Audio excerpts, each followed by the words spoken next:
Hello, आदाब। चलती रहेगी जिंदगी में आपका इस्तकबाल करते मैं हूं आपके साथ सना वारिस। आज का प्रोग्राम खास है। हालांकि रोजाना हम खास चीजों की बात करते हैं, वो खास चीजें जो आपकी जिंदगी से जुड़ी हुई होती हैं।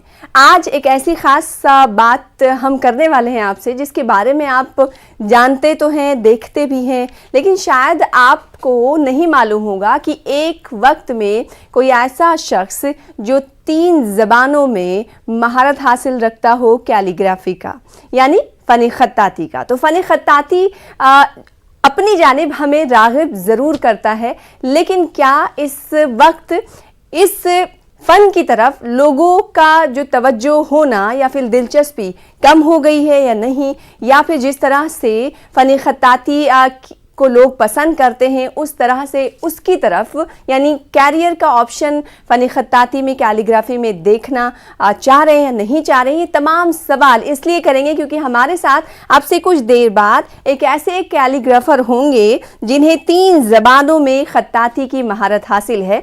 नाज़रीन, आप हमारे हेडर में इस वक्त जो देख रहे हैं, जो ऊपर पट्टियाँ चल रही हैं, हम उन्हीं के बारे में बातचीत कर रहे हैं, जिनका नाम है अमीनुर रहमान। तो अब से कुछ देर बाद अमीनुर रहमान साहब हमारे साथ होंगे और आपको पता ही होगा नाज़रीन, और बहुत सारे लोगों को हो सकता है शायद ना मालूम हो कि जो कैलीग्राफर होते हैं वो ऐसे निब का इस्तेमाल करते हैं जो अपनी दिलचस्पी के मुताबिक। तो ऐसे निब मार्केट्स में मौजूद हैं, लेकिन बहुत सारे ऐसे निब होते हैं जो फ़न ख़त्ताती की दिलचस्पी की तरफ मायल नहीं होते हैं, तो बज़ाते खुद उसे शार्प करते हैं। तो ये टेक्निकल चीज़ें हैं जिसे बहुत सारे लोगों को नहीं मालूम है। उसमें से एक शख्स हैं जो हमारे दरमियान इस वक्त मौजूद हैं, अनीसुर रहमान साहब, जिन्हें आप टीवी स्क्रीन पर इस वक्त अमीनुर रहमान, माफ़ कीजिएगा, अमीनुर रहमान साहब, जो कि कैलीग्राफर हैं एंड फाउंडर मेंबर हैं दिल्ली यूथ वेलफेयर एसोसिएशन के। आपका इस्तकबाल, वेलकम। ख़ास प्रोग्राम चलती रहेगी ज़िंदगी का हिस्सा बनने के लिए। और इसके अलावा एक और ख़ास मेहमान हमारे दरमियान मौजूद हैं, डॉक्टर मोहसिन वली साहब, जो कि अक्सर हमारे प्रोग्राम का हिस्सा रहते हैं और नाज़रीन की रहनुमाई करते हैं कि आपको अपनी तर्ज ज़िंदगी को किस तरह से बनाना है, बैलेंस कैसे रखना है, सेहत को कैसे अच्छा रखना है, और जो मुख्तलिफ अमराज हैं उससे कैसे आपको निमटना है और अपनों को निमटाना है। सीनियर कंसल्टेंट है आप medicine sir Ganga Ram hospital के, आपका भी इस्तकबाल करते हैं। तो बातचीत का सिलसिला मैं शुरू करूँ उससे पहले मैं चाहती हूँ कि PCR वो उन तस्वीरों को दिखाएं जो फ़न ख़त्ताती का मुजाहरा करते हुए दिखाई दे रही हैं। चलती रहेगी ज़िंदगी का आप देख पा रहे हैं फ़न ख़त्ताती जो अमीनुर रहमान साहब की तरफ से, इसे हम एक न्यूज़ 18 उर्दू के लिए तोहफ़ा मान सकते हैं, इसीलिए हम इसको दिखाना पसंद कर रहे हैं और दिखा रहे हैं नाजरीन को। आप अमीनुर रहमान साहब को देख सकते हैं। इसके अलावा जो इन्होंने अभी तक काम किया है उसकी कुछ तस्वीरें उनकी हमारे दरमियान हैं, जो हम टीवी स्क्रीन पर नाजरीन को दिखा रहे हैं। आपको अमीनुर रहमान साहब के बारे में हम बताएं तो उर्दू, हिंदी और इंग्लिश ज़बान में बैक वक्त ये ख़त्ताती कर लेते हैं। बाज़ दफ़ा नाज़रीन आपने सुना होगा कि कोई कैलीग्राफर ऐसा होता है जो हिंदी ज़बान पर महारत हासिल रखता है, या फिर इंग्लिश ज़बान में महारत हासिल रखता है, या फिर किसी एक ज़बान पर महारत हासिल रखता है, लेकिन तीनों ज़बान में बैक वक्त महारत हासिल रखना जाहिर सी बात है उनकी दिलचस्पी और ये कितना बड़ा फ़न है जो उन्हें एक तोहफे की तरह मिला हुआ है, या फिर इन्हें इस पर महारत हासिल करने के लिए कुछ कोशिशें की हैं, सीखा है, ये इनकी जर्नी कैसी रही है, ये तमाम सवाल हैं जो हम जानने के लिए बहुत एक्साइटेड हो रहे हैं। तो चलिए प्रोग्राम को शुरुआत करते हैं और अमीनुर रहमान साहब का सबसे पहले रुख कर लेते हैं कि उन्हीं से जान लेते हैं। जैसा कि हम कहते हैं कि जो हमारे साथ ख़ास मेहमान होते हैं उनकी ज़िंदगी की कहानी या फिर फ़न ख़त्ताती की कहानी उन्हीं की ज़बानी। तो अमीनुर रहमान साहब, आप बताइए, दिलचस्पी, ज़ौक़ व शौक़ था या फिर पेशा वाराना काबिलियत या फिर पेशा वाराना तरीक़े से आप इस तरफ मायल हुए? कब आपको लगा कि आपको फ़न ख़त्ताती में दिलचस्पी पैदा हो रही है, या फिर किसी ने कहा, या आप खुद दिलचस्पी ले रहे थे? इसके पीछे की कहानी क्या है? सबसे पहले तो मैं चाहती हूँ कि नाज़रीन इन सवालों से बड़े कनेक्ट होते हैं, तो पहले आप बताएं, फिर उसके बाद हम बातचीत करेंगे, कहीं और सारी बातें आपसे करनी होंगी।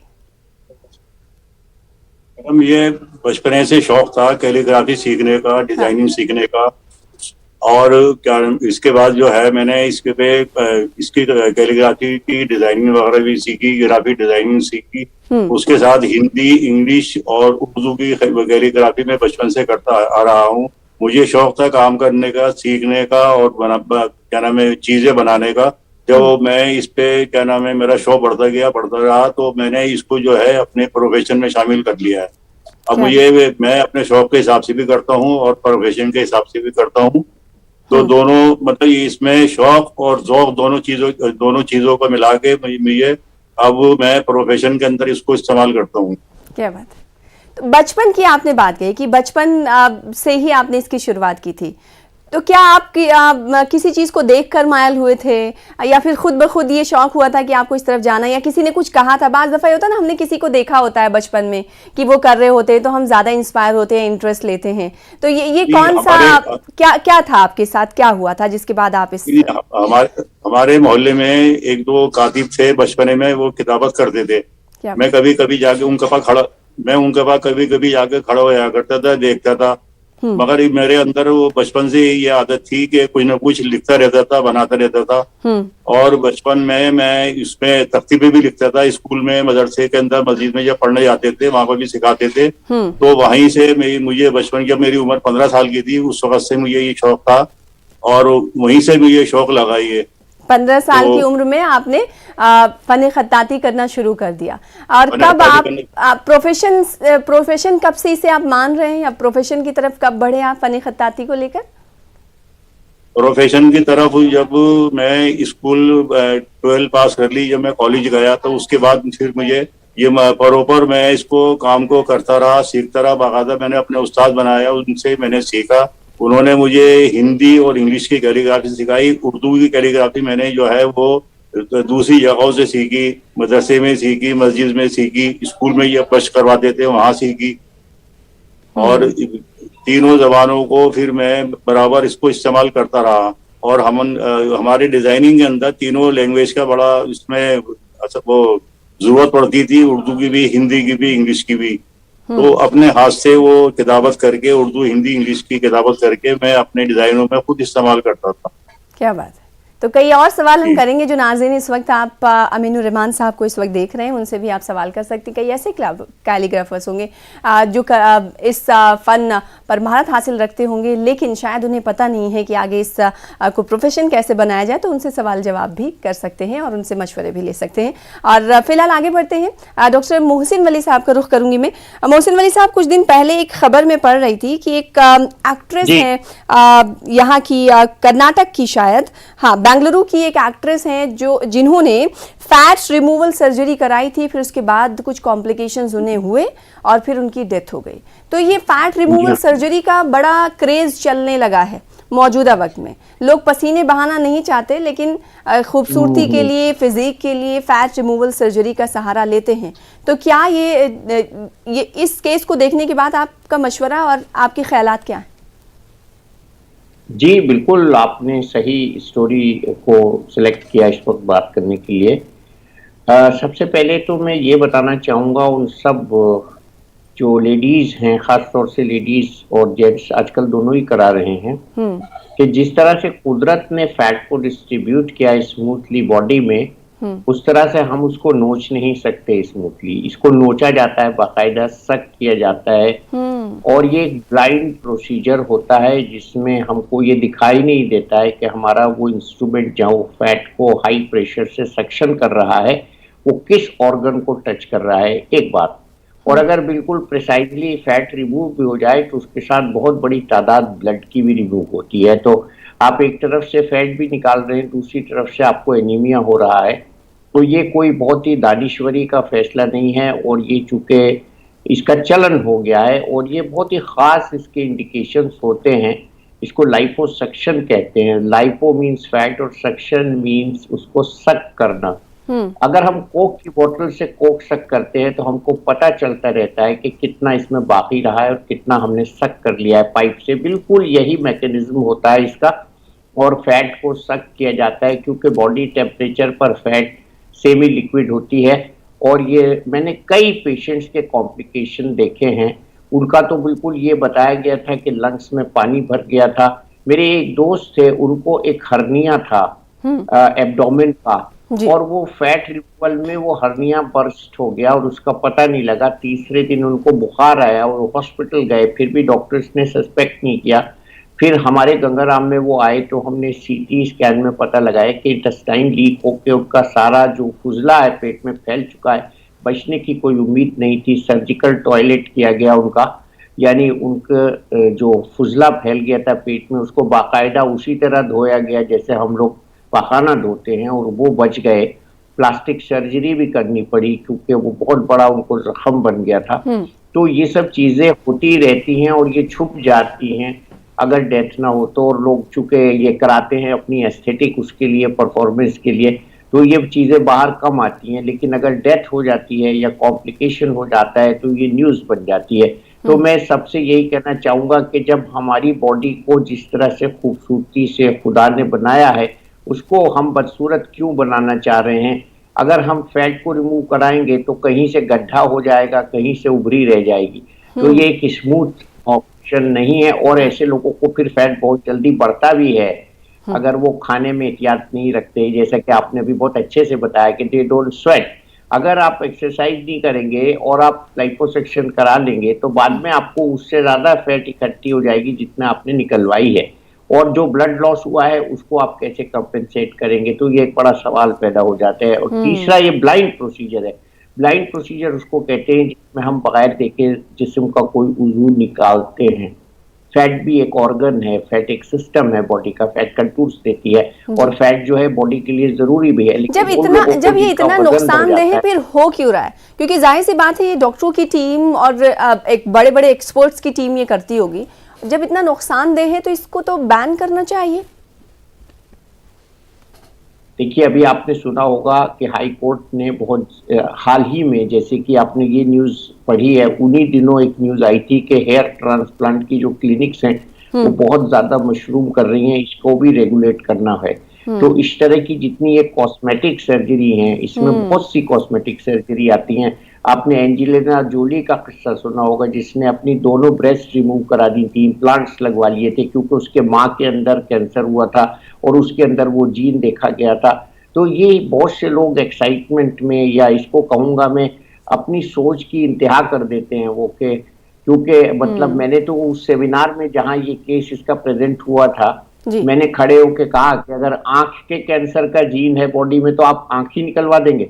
तो मैंने बहुत सख्ती से इसका मुकाबला किया था इस बात का, और मैं ये चूंकि इससे बहुत बड़ा मैसेज जाएगा एंजेलिना जोली के किस्म की जो औरतें अपनी सर्जरी करवा रही हैं, तो मैंने इसकी बहुत मुखालफत की थी। लेकिन ये डॉक्टर्स को और पेशेंट्स को दोनों की ही जिम्मेदारी बनती है। देखिए सना, ये एक प्रोसीजर है और कुछ बीमारियों में इसका फायदा होता है। जैसे डायबिटीज में अगर हम वेट लॉस कर लें उसके लिए हम दूसरी सर्जरी भी करा सकते हैं जो क्वालिफाइड सर्जन बैरिएट्रिक सर्जरी करते हैं। वो कॉस्मेटिक सर्जरी नहीं होती है, वो थेरेप्यूटिक सर्जरी कहलाती है। तो there is a fine line between a safe procedure and a dangerous procedure. उस फाइन लाइन को डिस्कवर करना है और उसमें हम लोगों की बहुत बड़ी जिम्मेदारी और ये फाइन लाइन कब डिसअपेयर हो जाती है ये पता नहीं चल पाता है। इसको लोग इस लिमिट को क्रॉस कर देते हैं। कई और सवाल हैं, कई और अमराज को लेकर मैं बातचीत करना चाहूंगी। अमीनुर रहमान साहब का रुख कर लेती हूँ। अमीनुर रहमान साहब, आपने कुछ देर पहले कहा कि कॉलेज की टाइमिंग से आपने प्रोफेशनली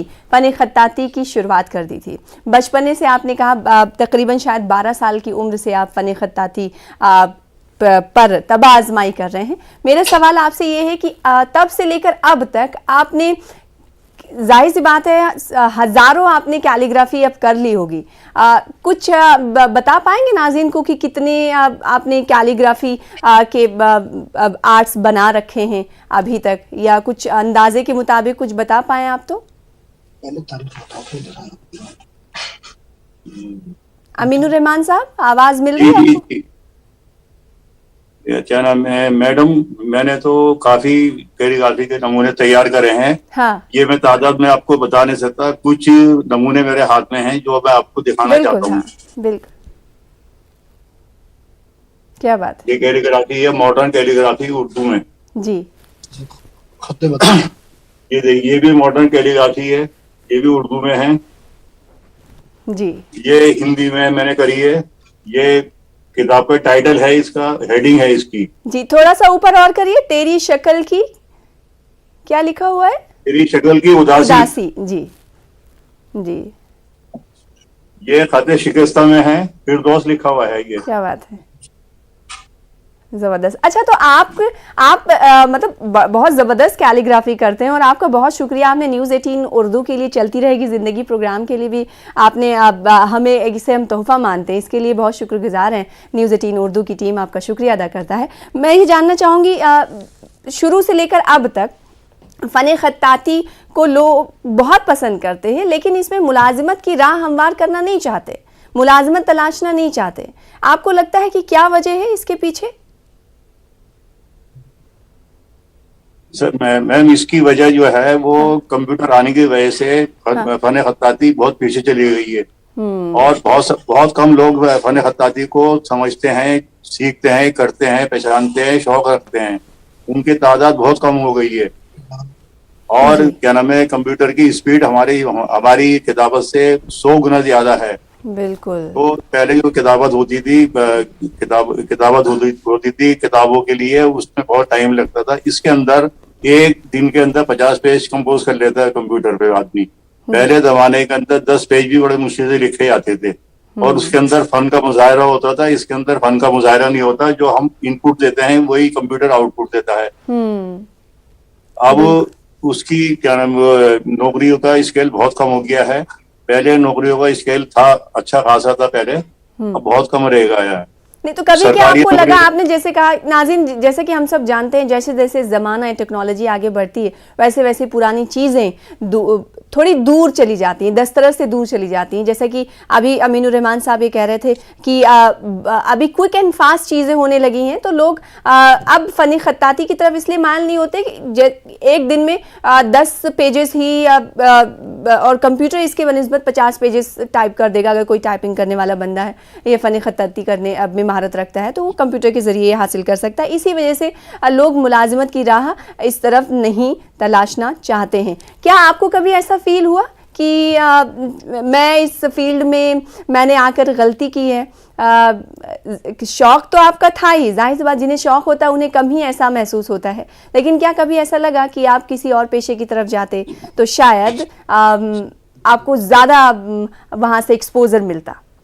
अच्छी तारीख बता। नहीं मैम, मुझे कोई कभी इस बात का अफसोस नहीं हुआ कि मैं इस लाइन में आने के मुझे नुकसान हुआ है। हाँ। मुझे तो बचपन से शौक था और मैंने इसको आगे क्या नाम है सीख के अपने प्रोफेशन में इसको इस्तेमाल करा है। और मैंने जो मुगल दौर की जो इमारतें हैं उसके अंदर जो कैलीग्राफी होती थी, कुतुब मीनार है, ताजमहल है, जामा मस्जिद है और दूसरी ये मीनार है, उसके अंदर जो कैलीग्राफी होती थी इंग्रेविंग करके पत्थरों पे, उससे बहुत ज्यादा इंस्पायर हुआ मैं। क्या बात। और मेरे अंदर एक अजीब सा उसके अंदर सीखने की ललक थी और मैंने उसको सीखा। आज मेरी आमदनी कम है मगर मैं इसमें खुश हूँ। क्या बात। क्योंकि किताबत देखने वाली ये होती है मोहब्बत, ये होती है लगन, शौक। आप खुश हैं, मुतमईन हैं और जाहिर सी बात है लोगों को भी मुतमईन करते होंगे। मैं मुतमईन हूँ और क्या नाम है, ये नायाब चीजें हैं, हो सकता है आने वाले दिनों में इसे देखने को ही ना मिले, क्योंकि अभी तो ये बहुत बड़े हिस्से को ये कवर करते हैं फ़नी ख़त्तात, लेकिन हो सकता है आने वाले दिनों में जैसे जैसे टेक्नोलॉजी बढ़ रही है, हो सकता है इसकी तरफ ध्यान लोगों का कम जाए। तो इसके लिए कुछ आप लोगों को मशवरा या फिर इंतज़ामिया से अपील करना चाहेंगे कि आने वाले दिनों में इस तरफ ज़्यादा ध्यान दिया जाए? मैं जरा दोबारा कहिए। मेरा आपसे सवाल ये था कि आपने जैसा कहा कि अभी थोड़ी दिलचस्पी लोगों की इस तरफ कम हुई है, वो इसलिए क्योंकि कंप्यूटर का ज़माना है। तो आने वाले दिनों में हो सकता है कि फ़नी ख़त्ताती रूबे ज़वाल हो जाए, तो ऐसा ना हो इसके लिए क्या गवर्नमेंट की तरफ से कुछ करने की ज़रूरत है? अगर आपको लगता है ज़रूरत है तो कुछ अपील करना चाहेंगे न्यूज़ 18 उर्दू के ज़रिए? कैसे बचाया जा सकता है इस फन को? फन ख़त्ताती पूरी तरह से खत्म तो नहीं होगी, कम हो जाती है। हाँ। वो बहुत कम होके कुछ लोग जो सिलेक्टेड लोग होते हैं उनके अंदर वो समा जाती है और जो आम लोग होते हैं वो इससे जो है वो दूर हो जाते हैं। कोई चीज दुनिया में आने के बाद खत्म नहीं होती, कम हो जाती है ना। लोगों का इंटरेस्ट कम हो जाता है, ओझल हो जाती है जी। तो आंखों से ओझल ना हो, गवर्नमेंट की तरफ से कुछ ऐसा स्टेप उठाया जाए जिससे आपको लगे कि ये इसमें हेल्प कर सकता है, तो कुछ है आपके पास मशवरे? कि आप इस मशवरे को देकर आप बता सकें कि अगर इस तरफ ध्यान दिया जाएगा तो शायद जो कम होता हुआ रुझान है लोगों का वो आगे कम नहीं होगा? मैम उसमें कंप्यूटर में ये फ़ॉन्ट होते हैं, वो लिमिटेड फ़ॉन्ट होते हैं जी। और अगर ज्यादा अच्छा फ़ॉन्ट करने के लिए फिर एक कैलीग्राफर की जरूरत पड़ती है, उससे लिखवाना पड़ता है, हेडिंग वगैरह लिखवानी पड़ती है या अपना लोगो वगैरह बनाना पड़ता है। हाँ। तो उसमें अगर वो गवर्नमेंट अगर उस पर चाहे या कोई दूसरी एनजीओ वगैरह चाहे उसके अंदर के नए फॉन्ट को इजाद करें, क्रिएशन करें, उसकी तख्लीक करें, फिर उसके अंदर फीडअप करें, फिर उससे भी फायदा उठाएं उन चीजों से। अच्छा, और एक चीज और मैं पूछूंगी, उससे पहले मैं मोहसिन वली साहब का रुख करना चाहती हूँ। मोहसिन वली साहब, अभी कोरोना में थोड़ा सा इजाफा देखने को मिल रहा है, कई % का इजाफा हुआ है, इसकी वजह आप क्या मानते हैं? क्योंकि अब तो बहुत हद तक केसेस जो कम हैं, लेकिन फिर भी अभी 2-2.5 हज़ार 3 हज़ार तक पहुंचते हैं, वहीं पर टिके हुए हैं या फिर उससे ज्यादा। तो इस हवाले से क्या कुछ कहना चाहेंगे आप? जी, 2364 केसेस रिपोर्ट हुए हैं इंडिया में और दिल्ली में 532 केसेस। और मुझे जो ये केसेस का नंबर नहीं परेशान कर रहा है, मुझे जो चीज परेशान कर रही है वो लोगों की डेथ्स भी साथ साथ हो रही है।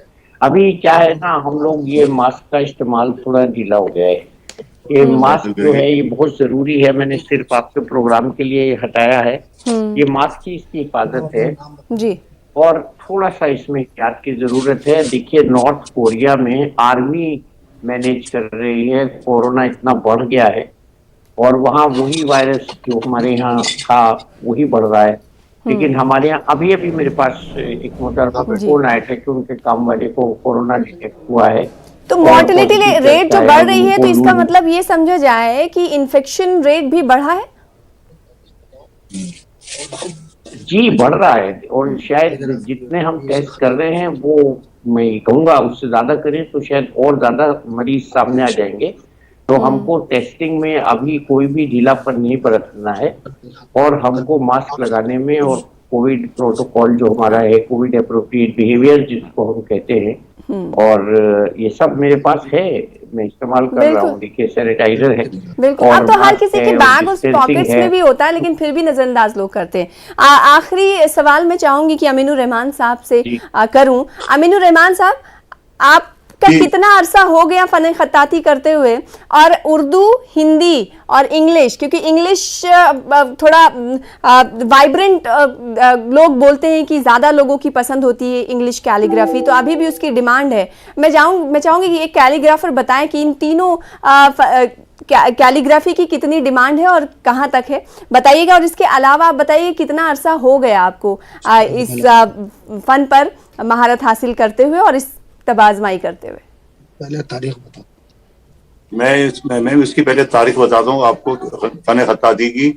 ये फन खत्ताती का दौर जो है हमारे नहीं, आपको कितना अरसा हुआ इस काम को? मुझे तकरीबन 30 साल हो गए इस लाइन में। हो गए। और इंग्लिश, हिंदी, उर्दू फन खत्ताती के बारे में जाहिर सी बात है अलग अलग चीजें होंगी, लोगों के पसंद और डिमांड्स को लेकर कुछ बताएंगे? जी जी जी मैडम, बहुत से लोग ऐसे होते हैं कि जो उर्दू में पसंद करते हैं। हाँ। पुराने लोग जो हैं वो उर्दू में पसंद करते हैं, नई जनरेशन जो है वो इंग्लिश में भी चाहती है, हिंदी में भी चाहती है। तो जो आप ज्यादा किसका देखते हैं आने वाले दिनों में? जी, स्कोप आप किसका ज्यादा देखते हैं आने वाले दिनों में, किस जबान का? स्कोप तो अगर हम अंदाजा लगाएं तो तीनों जबानों का स्कोप बराबर चल रहा है इस वक्त। बहुत शुक्रिया अदा करना चाहेंगे, वक्त की कमी है वरना कई और सवाल आप दोनों से करते। बहुत शुक्रिया, चलती रहेगी जिंदगी में अपना वक्त देने के लिए। आदाब।